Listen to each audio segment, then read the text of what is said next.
I'm very pleased to be joined today by Per Brevik from Heidelberg Cement, who I was also incredibly lucky to have as a speaker at our recent event. So, hi, Per. Thank you. So, today we are going to talk a little bit about a project that you've been spearheading for Heidelberg Cement, which I think a lot of people will have heard of if they are either in a hard to abate sector or have been doing any research around CCUS. So I wonder if you could just give us a little bit of context for you and your role, but also this CCUS project that you've been spearheading for the company. Yes, my name is Per Brevik. I've worked in more than 31 years in Norcem and now which is part of Heidelberg Cement. My background is economist, actually. And but after a while, when I came to Norcem, then I started working with environmental issues and alternative fuels, which is then to substitute as much or as we can of the fossil fuels in the cement production. That's the basis when we started to work with this, and so I worked with that for a lot of years, but then end of the 90s, last part of the 90s, then the question come, yes, what should we do? We are now seeing a European emission trading scheme. What will happen? And then I had a long discussion with my boss, and then we concluded actually, yes, CO2 is a challenge for the cement industry. But it's also, I think it's a huge opportunity that we can work with it. And that has been the basis for our discussions for a long time. And then we are coming to around 2005, 2006, we have the first discussion internally if we should look at carbon capture and storage and maybe some usage, etc. But we started out as carbon capture and storage. That was the first thing, but it was desktop studies, and we thought, well, some people were quite crazy to talk about this, etc. But after a while, we understood that maybe we are the most crazy ones, because we thought this might be a possibility. And from autumn 2010, I know exactly when we decided this, the 27th of October, then we said, let's go for it. Let's see if it's possible to do this. And then we had we received some funding from some friends in what that's called ECRA, European Cement and Research Association. They said, okay, if you want to do a first study to look at the possibilities to see and find out what's done in the cement industry on carbon capture and storage. They funded that first study, but that became actually the pre-study for us to go into and starting to apply for funding to do this stepwise development. So now, at the moment, the conversation is everywhere about CCUS, whether you're a believer or a detractor. It's a common conversation. But even in 2010, other than in perhaps some parts of the oil industry in the States, not many people in Europe were talking about it. So how did the conversation internally, did you have a lot of people to persuade, or did it just feel like, no, the time is right? What kind of reception did you get internally? Actually, I will mention my boss again. He was fantastic. He said, "You are right. This is really important to work with, because the cement industry, we count for between 6 and 8% of the CO2 emissions in the world everywhere. And of course, we have a lot of it is in China, etc. But we don't know very much about Chinese. But we know that a lot of the cement is produced there and it's used there. But as he said, go on, let's take the first moves and see if it's possible. Then we got some funding and we could apply for more funding. And then the most important step we took was in 2013 to 2017. Then we executed a huge study where we tested altogether 4 different technologies on real flue gas. And we have, some of you might know that we in Norway have a test center in Mongstad on the western coast. But for us, we are, as you said, Alec, that we were among the first ones. And if we hadn't tested this on our own flue gas, real flue gas from the cement industry, we couldn't persuade anybody to go on further. So we have to take step by step, and we tested out our plant. We said, yes, this is possible. The capturing will be there. And then at that time, the Norwegian government started also to discuss if it was possible to establish a full-scale chain from emitter, condition it, you emitted, you captured, you conditioned it, then you transported it, and you stored it in the North Sea. And actually, when they decided to go there, and then you also have the distribution of the work and the responsibility. So as long as we could work with capturing and conditioning, we are on our home ground. We can nothing about transport of CO2 and on storing. But then you find others, and that's Equinor. You have this consortium with the Equinor, Total, and Shell, Northern Lights, and they are now operating, and they have the competence to work both on transport. They are used to transport of but oil and gas, etc., and they know everything about the ground below the sea. So that was a start, and then we have taken step by step. I always say that we were dependent on having this step by step because we had to learn ourselves, that we have to convince our management here in Norway, and even later also in Germany. You have to convince them this is the right step to take. But it has taken the time, but we managed, and then the Norwegian authorities or government proposed in September, we want to propose to go with the Norcem as a capture plant together with Northern Lights with transport and storage, and then it was approved in the parliament just mid-December last year, and now we are starting. Well, that brings me neatly then to the next question, which is right now, what's the status on the ground? So what, outside the door or wherever this is going on, what's the status of the project today? We are organizing, we are building up the full organization. We have put in the right people. We have a project director, we have a project manager, etc. And we have organized the different packages. And we started last year. Actually, we had a permission to start a little bit on beforehand when we knew that they at least will propose that we should be the capturing plant. But then, because when you are producing cement, you have one winter repair. At least we have it in Norway. One pair, 3 to 4 weeks every year, when you have a full. The plant is taken down, and then you do all the maintenance stuff, the big maintenance stuff. And in Norway, you do it in the later part of the winter. So we hopefully, at least most of the years, we can do it the last 3 or 4 weeks before the Easter. Because just after Easter, then the building season starts in Norway.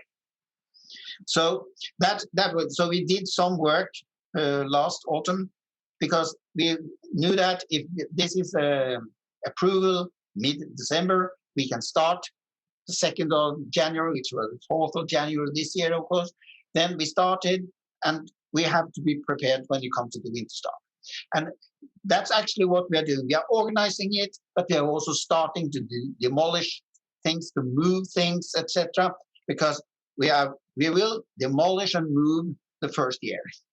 And then we will start to build up new areas and prepare for the Aker technology, or the huge parts of it, which will come from actually end of 2022. Then we will move in the new machinery, then to build up a new plant, actually, because we are actually going to build a new plant aside the cement plant and then connect it.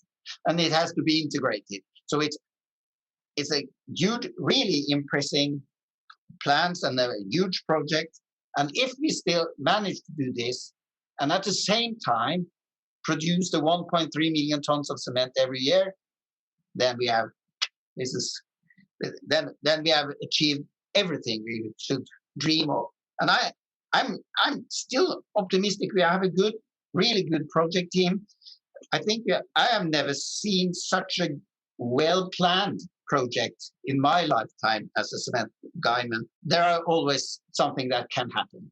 I imagine the plant director has his eyes on you most days. All the time. But he's a good friend of mine. So hopefully that... For now. So you mentioned that it started out life as a kind of purely being tested as CCS, so purely for sequestration. What's the situation now? Like, is there a proportion of your CO2 that you're expecting to put back into reuse or to put into the CO2 market? What's the reality around that?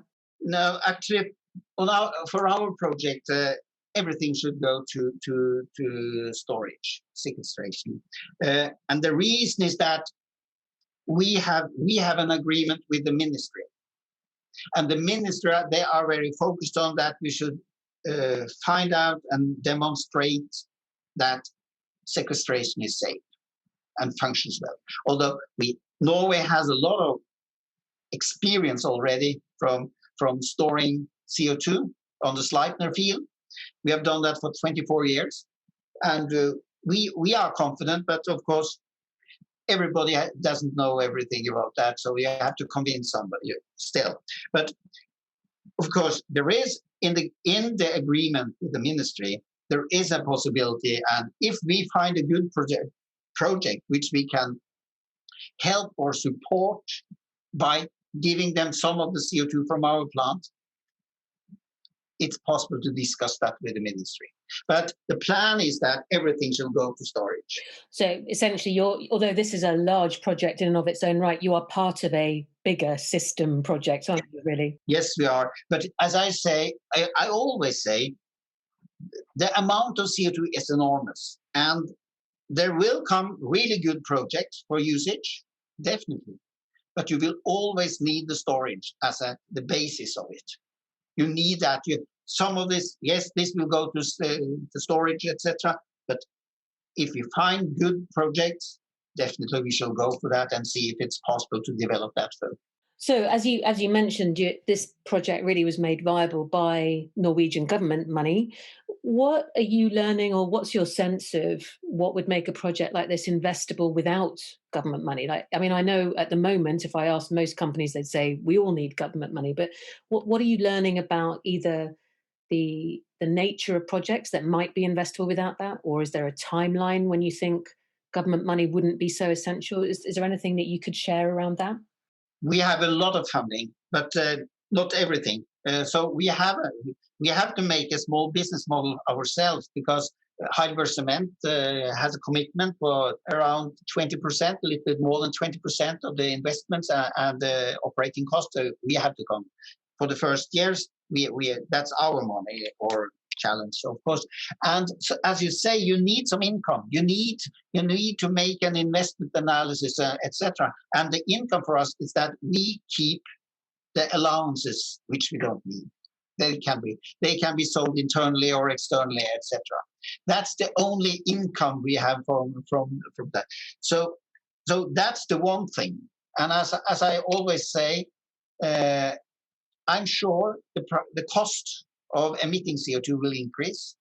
I can't tell them if it's to be very quickly or take a lot of time, but you have had an increase of the CO2 price. It's about 35 euros today.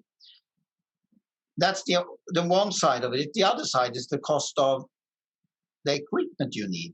I'm also sure that the cost of the equipment to capture, to store, or to condition, etc., that will go down. So the gap where you need this funding, the gap will at least be smaller. And in some years, I think that they might meet each other, these two curves that they will meet. But I'm most optimistic. But I think you are right. For the coming 5 to 10 years, you are dependent very much dependent on some funding. And then you always have, as I see it, at least, you can see three different sources. You have public funding from the authorities, the way we did, having it in the national budget, etc. I don't think there will be many of those, but there will be some national funding. We will have a fund in Norway that can be applied for funding, etc. That will be possible. Then you have EU. You are not part of the EU anymore. We are not part of the EU, but there will be. We pay so much money to the system, so we can apply for funding from the investment, this innovation fund. And I'm sure UK will do the same afterwards. But of course, that will be the second source to have the EU funding, and then you have the third source that will be the business or the companies themselves. And of course, the national funding will be reduced. I think for some years there will be a possibility for the EU funding, and of course the part of the total funding will increase on the company's hand. I'm sure it will. But if the cost will also go down, I think it's reasonable that it goes like this. But if it takes 5 years or 10 years, no, I can't say. I'm sorry. Okay, so as you're saying, significant funding, although some self-funding from Heidelberg Cement. Just let's put that into context, the scale of the project there, because you just described it as effectively having to demolish part of what exists to build a second plant, in effect, next to the cement plant. So that is to do the capture and to do the, I think you used the word conditioning. Just try and paint, it's always hard on an audio podcast, but if you can paint a picture, what sort of scale of land use is that? And how many people are going to be involved in the development of the project in this next phase? Just to give it a bit of colour and shape to people that are listening. Actually, that's difficult for me to say, but the cost of this project, which is actually 300 million euros, the total cost, and that's the same as the cement plant. So it's the same size, or it needs a lot of size, not of space to function. And of course, while you are building this, there will be a lot of people there. You have an average of we'll have an average of about 250 and 300 people extra working on the plant when you are going to erect this. But when you are in operation, we hope and think that we will have between 20 and 25 new operators, but quite different operators. These people will vary. They will be top qualified chemical engineers. They will know a lot of things that we don't know anything about today of our operators, etc., which work and they are positive, etc. But they will quite different competence we will need. But when we look at it, we will have the same control room, etc., as the cement plant, but you will have this special competence working 24/7. Etc., as a cement plant.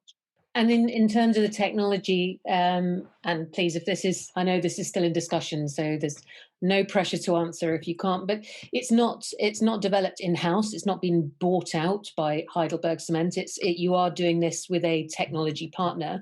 Can you say anything about the type of technology? Because obviously there are different types of CCU. There are different technologies for capturing. And amine solution, using an amine solution, mixing it with a flue gas, etc. That's the most mature technology today. It has been tested, different technologies has been tested, but these amine solutions has been the most mature, and we decided quite early after the test period. We have tested membranes, we have tested other technologies, and we have also tested not a liquid mix of amine, but a solid mix, etc. But our conclusion was at that time, and now we are talking 2015, 2016, at that time, There was only amine solutions which were mature enough to go on for a full scale. But today, I see both, I mentioned the membranes, you have the oxyfuel technology, which a lot of people are very positive to use and think we should test. And I know that Heidelberg Cement, among others, are now discussing to have a full-scale test on that one, new technology. But then you have to rebuild existing plants. So I also think that maybe oxyfuel technology will be much more normal to use or adequate to use if you are building a new plant. And the same if you go for what cement guys like me, when we are talking about carbonate looping, where you use actually limestone as an absorbent. Cement guys like me, oh, that's fantastic. But we also have concluded that, yes, if you're going to build a new plant, greenfield plant, then it's okay. But to rebuild or to do something, it's too much into it, to put it into an existing plant. But if you build a plant with that purpose, etc., then I'm sure you can manage it.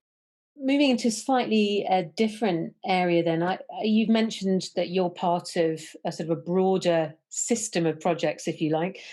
There is a lot of interest at the moment, I think, in the business model and the supply chain that has to build up around carbon capture. I mean, this is an incredibly broad question, but I wonder if you can you sort of give a sense to the investors and industrials and people listening who have perhaps less experience in CCUS, what is that supply chain that is needed? And yeah, is there anything you're already learning about the potential future business model for carbon capture as well? As I mentioned, you need some income, definitely, of course, and you have one discussion, of course, will the cement and the concrete be much more expensive?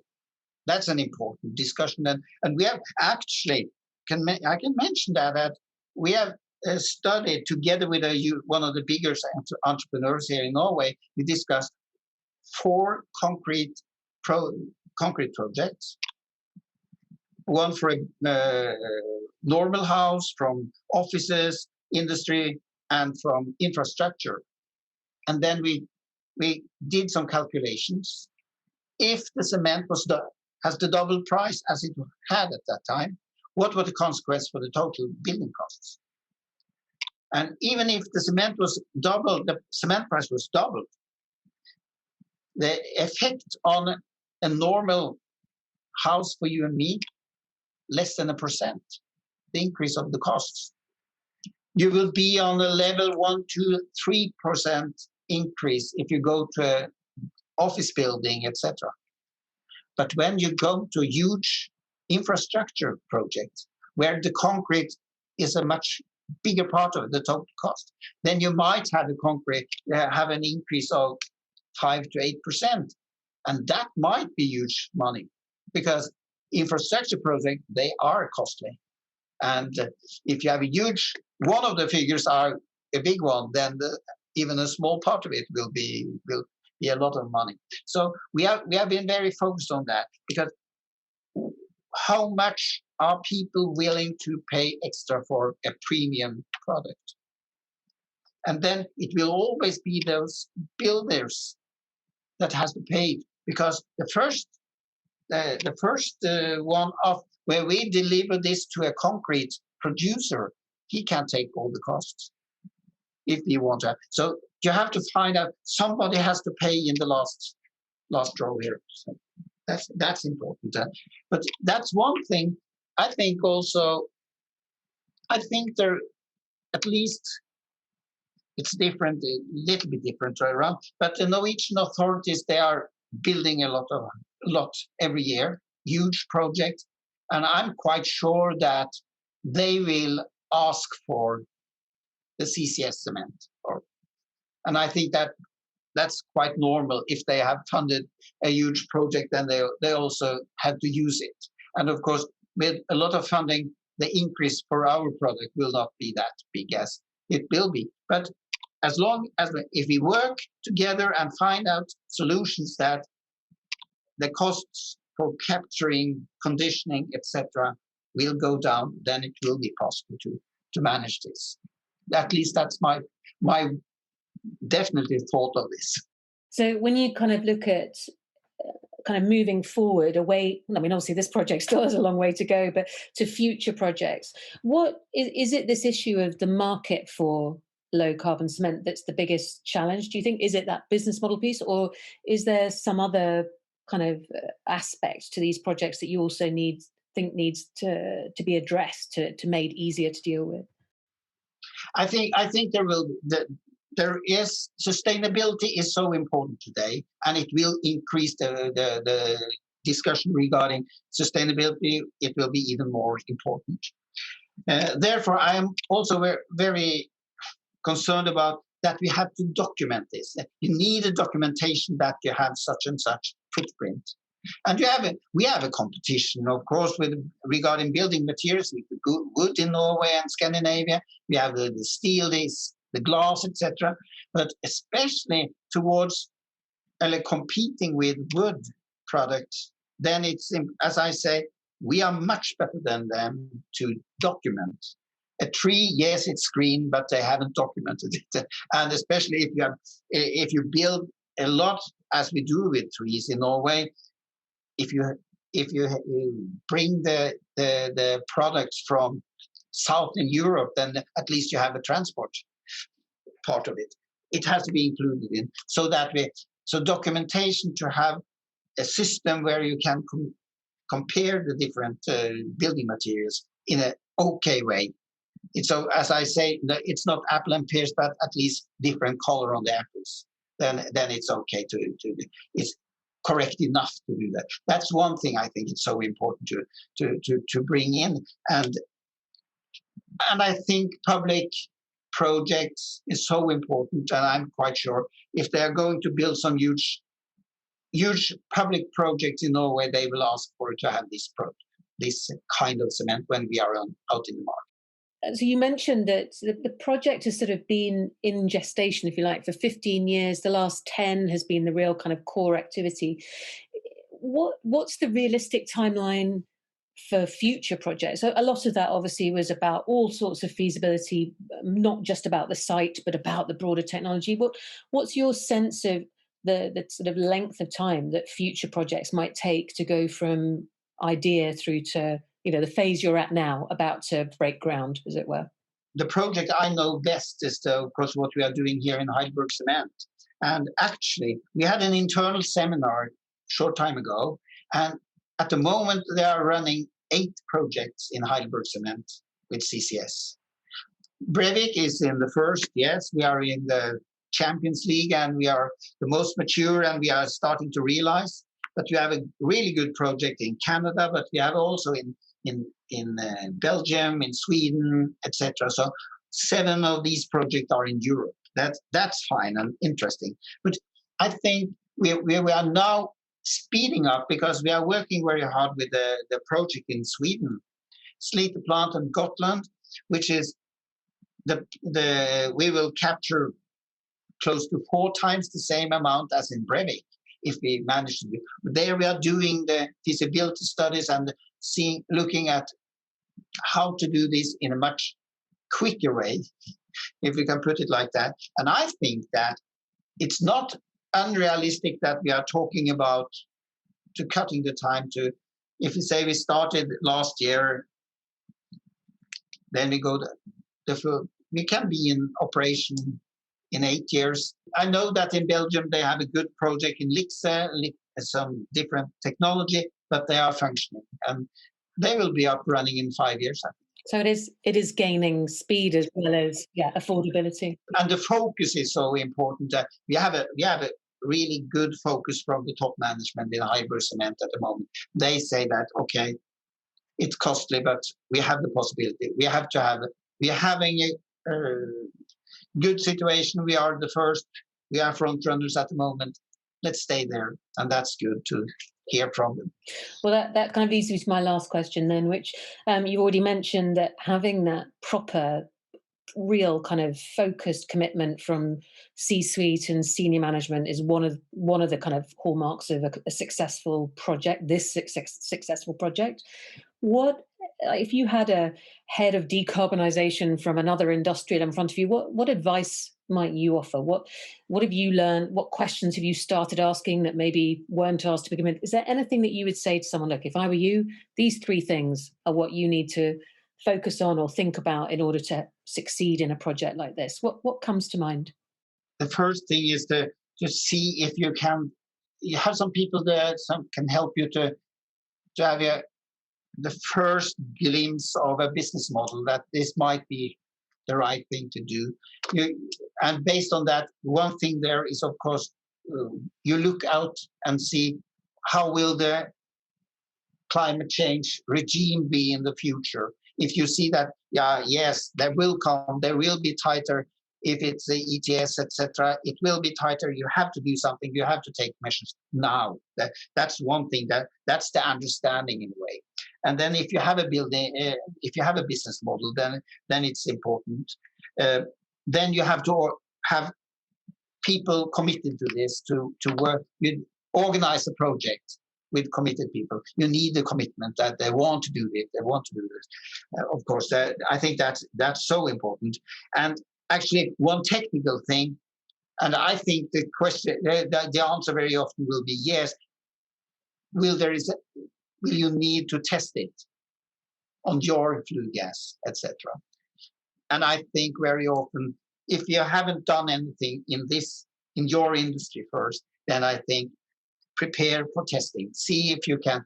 And there are a lot of technology providers which can offer you to have tests, pilot system, etc., which they can use and come and test it. I think it's so important to do those first testings.